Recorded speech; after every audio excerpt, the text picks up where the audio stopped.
জনপ্রিয় অভিনেত্রী মেহজাবিন চৌধুরী ও পরিচালক আদনান আল রাজীবের প্রেমের গল্প অনেক ভক্তদের হৃদয় গেঁথে আছে। চলতি বছরের ফেব্রুয়ারিতে দীর্ঘ ১৩ বছরের সম্পর্কে সফল পরিণতি টানেন এই জুটি। বিয়ের মাধ্যমে এক সুখী দাম্পত্য জীবন গড়েছেন।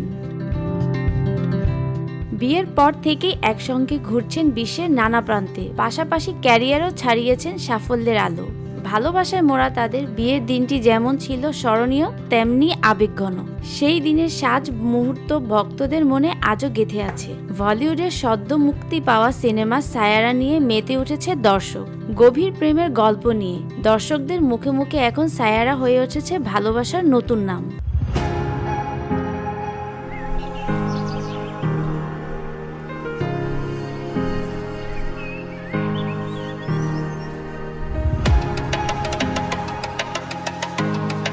এক ভক্ত তৈরি করেছেন একটি আবেগঘন ভিডিও, যেখানে মেহজাবিন ও রাজীবের প্রেমময় মুহূর্তগুলো জুড়ে দেওয়া হয়েছে সায়ারা আবহ সঙ্গীতের সঙ্গে। মেহজাবিন তার সায়ারার সঙ্গে, যেখানে রাজীবকে বোঝানো হয়েছে তার সায়ারা হিসেবে। নজর কেড়েছে মেহজাবিনেরও। এতেই স্পষ্ট ভালোবাসায় ভরপুর এই দম্পতির প্রতি মুগ্ধতা যেমন আছে ভক্তদের, তেমনি তারাও ভালোবাসার এই প্রকাশে আপ্লুত। VOD Bangla news desk.